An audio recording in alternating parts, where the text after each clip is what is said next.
Greg Harper had always been a man who loved the outdoors.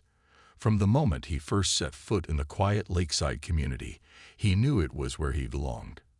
Nestled among tall pine trees and surrounded by nature's beauty, the neighborhood felt like an escape from the chaos of city life. But what truly made Greg fall in love with his new home wasn't just the peaceful surroundings. It was the lake. The lake stretched out like a mirror, reflecting the sky above and offering endless possibilities for adventure. For Greg, it became more than just water. It was freedom. Every morning, he would grab his canoe, walk down to the shared launch area maintained by the Homeowners Association, HOA, and glide across the calm surface as the sun rose. It was his ritual, a sacred part of his day that kept him grounded. The canoe launch itself was nothing fancy. A simple wooden dock jutted out into the water, weathered by time, but sturdy enough to handle the comings and goings of residents. It wasn't just used for canoes either. Some people launched kayaks or small fishing boats, while others simply sat on the edge, dangling their feet in the cool water. To Greg, this spot was perfect. It connected everyone in the community, not just to the lake, but to each other. But not everyone shared Greg's enthusiasm. The HOA meetings often turned into heated debates about how the lake should be used. Some residents wanted stricter rules, arguing that outsiders were sneaking onto the property to use the launch without permission. Others complained about noise from early morning paddlers disturbing their sleep. Over time, these disagreements created a divide between those who saw the lake as a private sanctuary and those, like Greg, who believed it should remain open and accessible. One evening, after yet another contentious meeting, the HOA announced a decision that sent shockwaves through the community. In response to growing concerns about safety and liability, they decided to lock the gate leading to the canoe launch. Access would now require submitting formal requests days in advance, a process designed to weed out unauthorized users, but which felt unnecessarily complicated to many residents. For Greg, this change hit hard. The idea of planning his trips weeks ahead took away the spontaneity he cherished. He couldn't imagine waking up at dawn, feeling the urge to paddle, only to realize he'd need approval from a committee first. Frustration bubbled inside him as he watched the padlock go up on the gate. What had once been a source of joy now felt like a prison, a barrier keeping him from something he loved. As Greg stood there staring at the locked gate, his mind raced. How could the HOA take away something so important? Wasn't the lake supposed to bring people together? He clenched his fists, vowing silently that this wasn't the end. If they thought they could control this access to the water, they were wrong.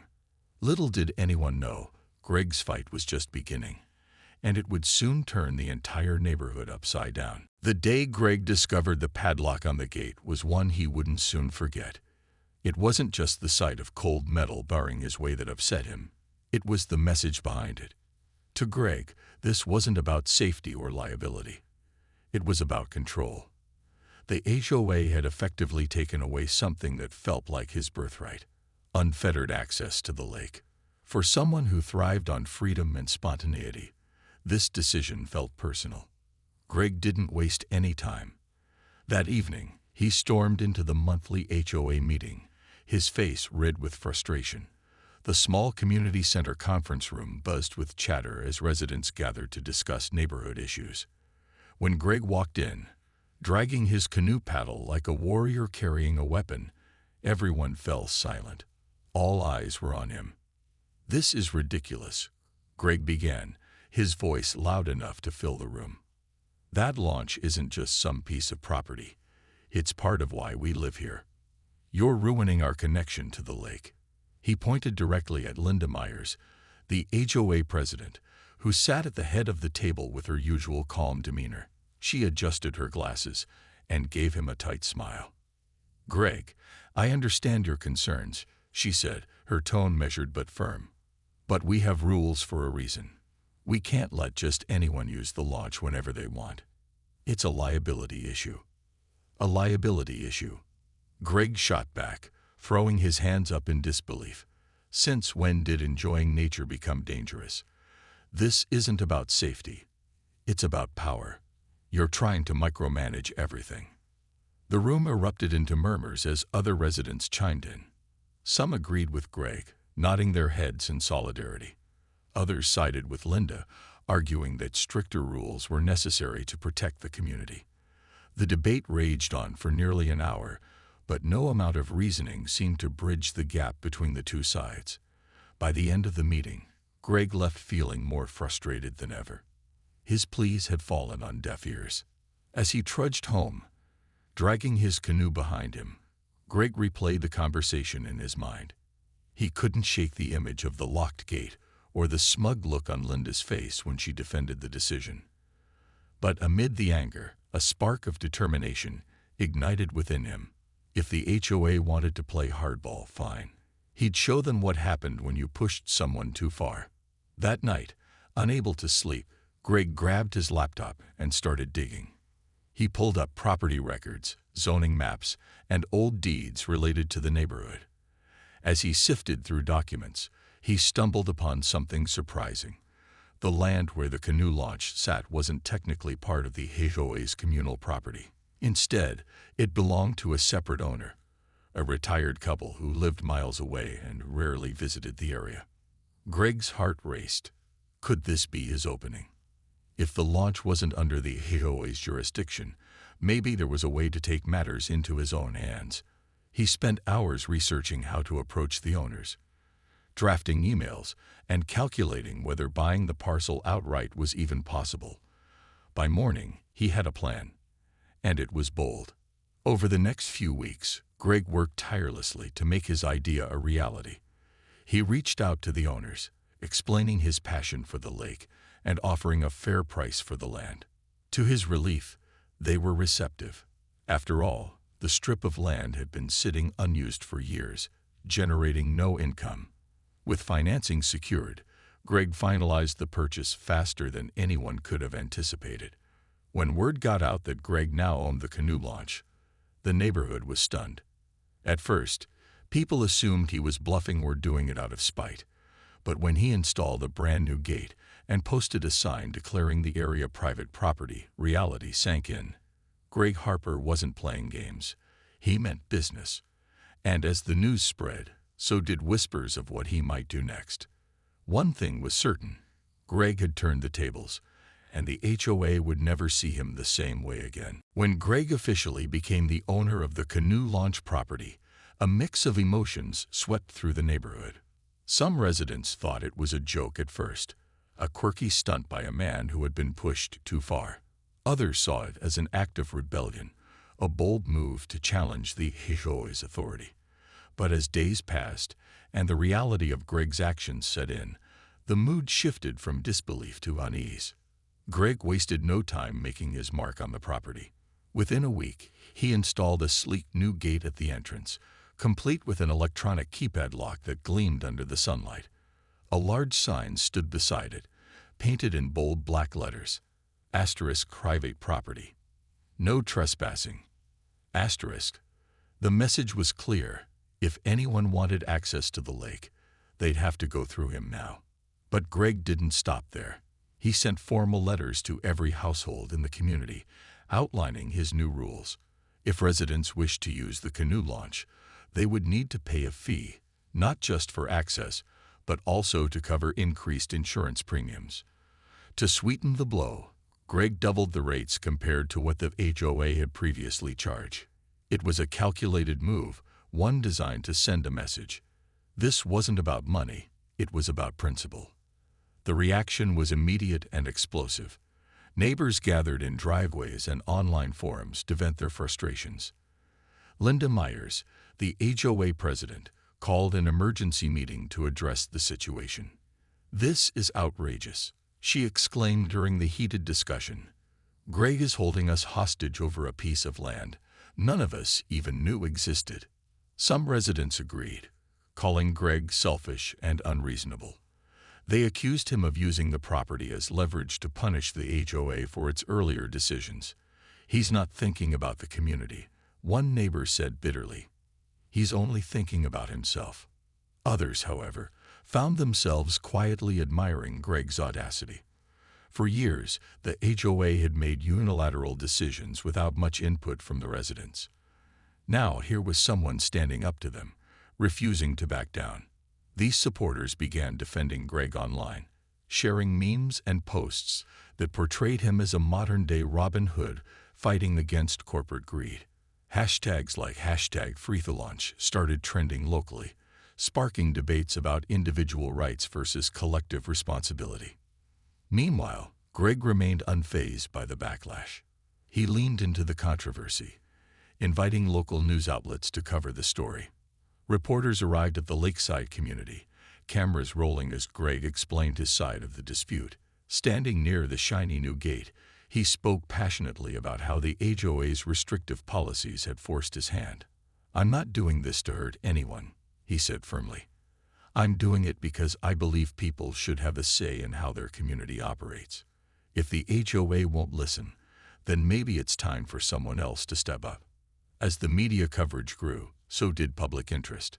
People outside the neighborhood weighed in, turning Greg's personal battle into a broader conversation about property rights and governance. Supporters mailed him notes of encouragement, while critics flooded his inbox with angry messages. Through it all, Greg stayed calm and focused. He knew the attention could work in his favor, putting pressure on the HOA to reconsider its stance. Despite the chaos, Greg couldn't help but feel a sense of satisfaction. For years, he'd felt powerless against the HOA's rigid rules. Now, he held the keys, literally, to something they desperately needed. As he stood by the gate one evening, watching the sun dip below the horizon, he allowed himself a small smile. This wasn't just about reclaiming the canoe launch anymore. It was about proving a point. And if the HOA thought they could outlast him, they were sorely mistaken. The tension in the neighborhood reached a boiling point as Greg's actions continued to dominate conversations. What had started as a personal feud between Greg and the HOA quickly spiraled into a full-blown community crisis. Neighbors who once barely knew each other were now divided into two camps: those who supported Greg's bold move and those who saw him as a troublemaker disrupting the peace. Linda Myers, the HOA president, was determined to regain control of the situation. She organized multiple meetings, sending out urgent emails to every resident, demanding attendance. The community center became ground zero for heated debates, with tempers flaring and voices rising. At one particularly chaotic gathering, Linda stood at the front of the room, her hands pressed firmly on the table as she addressed the crowd. "We cannot allow this to continue," she declared, her voice sharp. "Greg has overstepped his boundaries. This is not about property rights, it's about common sense. If we don't act now, he'll keep raising fees, making it harder for all of us to enjoy the lake." Her words struck a chord with some residents, especially those who relied on the canoe launch for family outings or quiet weekends by the water. They nodded along, murmuring their agreement, but others weren't convinced. One man raised his hand and spoke up. "With all due respect, Linda, maybe this is our fault. We locked Greg out first. Now he's just playing by the same rules we set." The room erupted into arguments, with people shouting over one another. Some called Greg greedy, while others accused the HOA of being too controlling. It seemed like no resolution was in sight. Meanwhile, Greg remained absent from these meetings, letting his new gate and policies speak for themselves. Behind the scenes, however, Linda was working tirelessly to find a solution. She consulted lawyers, explored legal avenues, and even considered suing Greg to reclaim access to the launch. But when the estimated costs of litigation came in, along with the potential for negative publicity, the HOA board hesitated. Suing Greg would mean dragging the entire neighborhood into a costly public battle that might only make things worse. Then came an unexpected twist. During a routine inspection of the canoe launch area, Greg discovered something alarming: erosion along the shoreline. Years of neglect had caused significant damage, leaving parts of the bank unstable and hazardous. Local environmental regulations required immediate repairs, which would cost thousands of dollars. When Greg informed the HOA of the issue, they realized they couldn't ignore it any longer. The problem wasn't just about access, it was about safety and compliance. This revelation changed the dynamic entirely. The HOA approached Greg with a proposal: buy back the land at a premium price so they could restore the canoe launch as a shared amenity. For Greg, this was a moment of vindication. After months of fighting, the HOA was finally coming to him, hat in hand. But Greg didn't jump at the offer right away. He took his time, consulting with his attorney and weighing the pros and cons. Selling the property would bring him financial gain, but he also wanted to ensure that the lessons learned wouldn't be forgotten.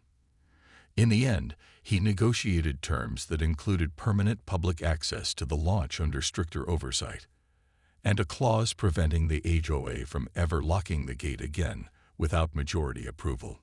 As word of the deal spread, the neighborhood breathed a collective sigh of relief. The bitter standoff was finally coming to an end.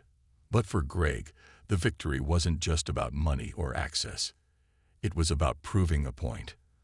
By standing his ground, he had forced the HOA to listen, sparking a conversation about fairness and compromise that would leave a lasting impact on the community. With the deal struck between Greg and the HOA, the neighborhood entered a new chapter, one marked by both relief and reflection. The canoe launch, once a symbol of division, was now poised to become a unifying force again. But before harmony could be fully restored, there were still hurdles to overcome. The HOA's purchase of the land came with conditions that Greg had carefully negotiated. First, the property would remain open to all residents without the need for formal requests or bureaucratic red tape. A simple electronic pass system would allow access, ensuring convenience while maintaining security. Second, the HOA agreed to create a committee, including Greg, to oversee maintenance and ensure the launch stayed safe and well kept. Finally, any future decisions regarding the lakefront area would require a majority vote from the community, preventing unilateral moves like the one that sparked the conflict in the first place. For many residents, these changes felt like a breath of fresh air. It wasn't just about regaining access to the lake. It was about feeling heard. The HOA had finally acknowledged the concerns of its members, and Greg's persistence had forced them to adapt. Linda Myers, though initially resistant, publicly thanked Greg during a community meeting for bringing attention to issues that needed addressing. Her words surprised some, but they signaled a willingness to move forward together. As repairs began on the eroded shoreline, volunteers from the neighborhood pitched in to help. Families brought snacks and water for workers, while others rolled up their sleeves to plant native vegetation along the banks. Even those who had criticized Greg joined in, recognizing that the health of the lake was everyone's responsibility. Slowly but surely, the hostility that had defined the past months began to fade. Greg watched it all unfold with quiet satisfaction. He hadn't set out to win friends or earn praise, but seeing his neighbors come together gave him a sense of fulfillment he hadn't expected. Still, he knew not everyone viewed him as a hero. Some continued to see him as a troublemaker, someone who stirred the pot unnecessarily. But Greg didn't mind. He'd always believed in standing up for what you believe in, even if it meant ruffling feathers along the way. One evening, as the sun dipped low over the horizon, Greg decided to take his canoe out for a peaceful paddle. It was the first time in months he'd been able to do so without worrying about locked gates or angry glares. As he pushed off from the newly repaired dock, he noticed a group of kids playing near the water's edge, laughing and skipping stones.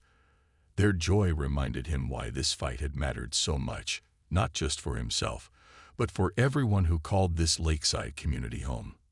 Back at the shore, an older couple approached him as he tied up his canoe. They introduced themselves as longtime residents who had never spoken to him before. "We wanted to thank you," the woman said warmly.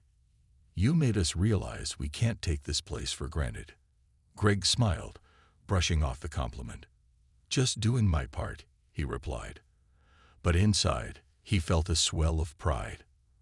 His actions had sparked something bigger than he'd imagined, a renewed sense of ownership and care within the community. Though life in the neighborhood returned to normal, the Great Canoe War left a lasting legacy. Residents joked about it at gatherings, recounting the story with a mix of amusement and admiration. To some, Greg was a legend, a man who stood up to authority and won. To others, he was a reminder of the power of determination and creativity in the face of adversity. Whatever people thought, one thing was certain. Greg Harper had changed the community forever, and perhaps for the better. Months after the dust had settled, the canoe launch became more than just a functional piece of property. It transformed into a symbol of resilience and compromise. The neighborhood, once divided by heated arguments and accusations, found itself coming together in unexpected ways. The repairs to the shoreline were completed, and the new dock stood sturdy and inviting, welcoming residents back to the water they loved. Greg's role in the community shifted as well. No longer seen as merely a rebel or an outsider, he became something of a local legend.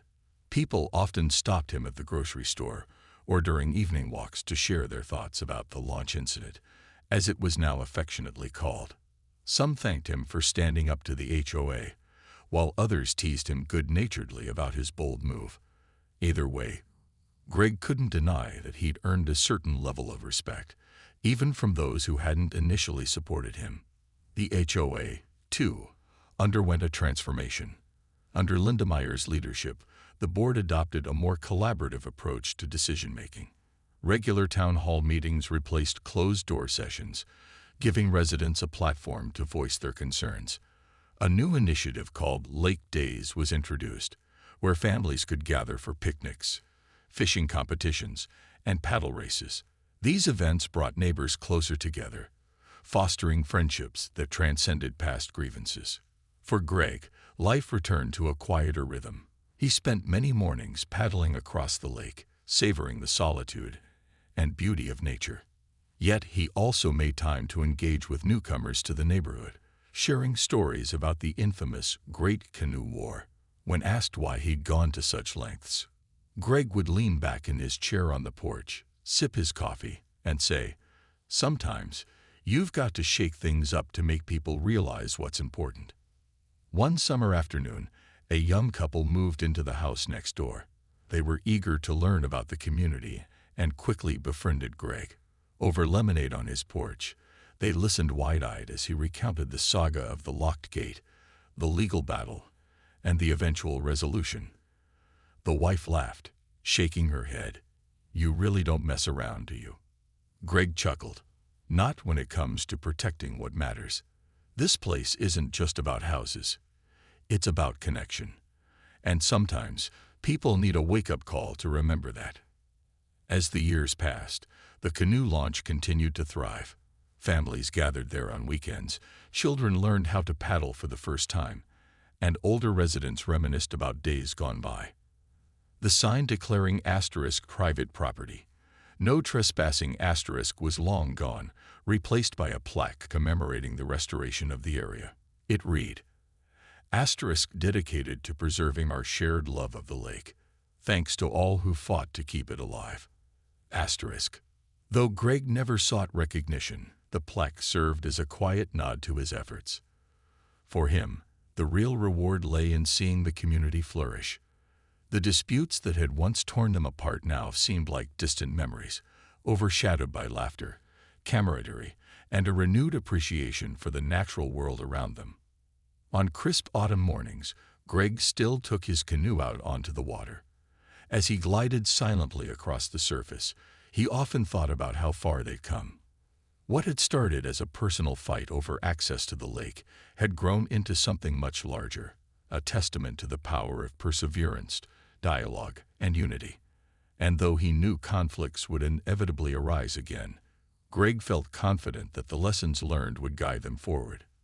In the end, the story of the canoe launch wasn't just about one man's determination. It was about a community finding its way back to what truly mattered: connection, cooperation, and the simple joy of being near the water. Years later, the canoe launch remained a cherished part of the lakeside community, a hub of activity that brought neighbors together in ways no one could have predicted. The once controversial strip of land had transformed into something far greater, a symbol of resilience, adaptability, and unity. For Greg Harper, watching its evolution from afar filled him with quiet pride. The neighborhood had grown over time, welcoming new families and retirees alike. Many newcomers were unaware of the drama surrounding the launch, but those who learned about it couldn't help but be captivated by the tale. It became a favorite story at block parties and holiday gatherings, a mix of humor, tension, and triumph that never failed to spark lively conversations. Some residents joked that Greg should write a book or turn the saga into a movie, though he always brushed off the idea with a modest laugh. "It's just life," he'd say. "Nothing special." Still, there was something undeniably special about how the community had changed because of it. The HOA continued to operate with transparency, holding regular meetings where everyone's voice mattered. Residents took ownership of their shared spaces, organizing cleanup days, planting trees along the shoreline, and even hosting an annual Lake Fest celebration. The event featured live music, food trucks, and paddleboat races, drawing visitors from neighboring towns. Each year, Greg participated in the festivities, often volunteering to teach kids how to steer a canoe. Watching their faces light up as they dipped their paddles into the water reminded him why he'd fought so hard for this place. One summer evening, during Lakefest, Greg found himself sitting on the edge of the dock, his feet dangling above the cool water. Beside him sat Linda Myers, the former HOA president who had once been his fiercest opponent. Over the years, their relationship had softened, evolving into a mutual respect built on shared experiences and lessons learned. "You know," Linda said, breaking the comfortable silence between them, "I used to think you were impossible. Stubborn, reckless, you name it. But looking back, I realize you did us all a favor." Greg raised an eyebrow, amused. "A favor? That's not exactly how I remember it." Linda smiled, her gaze fixed on the shimmering surface of the lake. "Maybe not at first. But look around, Greg. Look what we've built here. This place is stronger because of you. We needed someone to shake things up, and you certainly did that." Greg chuckled softly, letting her words sink in. He hadn't sought validation when he bought the property or negotiated its return, but hearing Linda admit the impact of his actions felt unexpectedly rewarding. "Well," he replied after a moment, "let's just say I hope no one ever takes this place for granted again." As fireworks lit up the night sky later that evening, casting colorful reflections across the lake, Greg stood among his neighbors, feeling a deep sense of belonging. The battles of the past seemed like distant echoes, overshadowed by the laughter and camaraderie of the present. Children ran barefoot along the shore, couples strolled hand in hand, and friends gathered around bonfires, sharing stories under the stars. For Greg, the canoe launch represented more than access to the water. It embodied the delicate balance between individual rights and collective responsibility. His fight had taught the community that compromise wasn't weakness, it was strength. And while disagreements would inevitably arise in the future, the legacy of the Great Canoe War served as a reminder that working together could lead to something beautiful.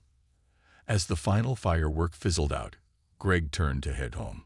Pausing for a moment, he glanced back at the glowing lights and happy faces scattered across the lakefront.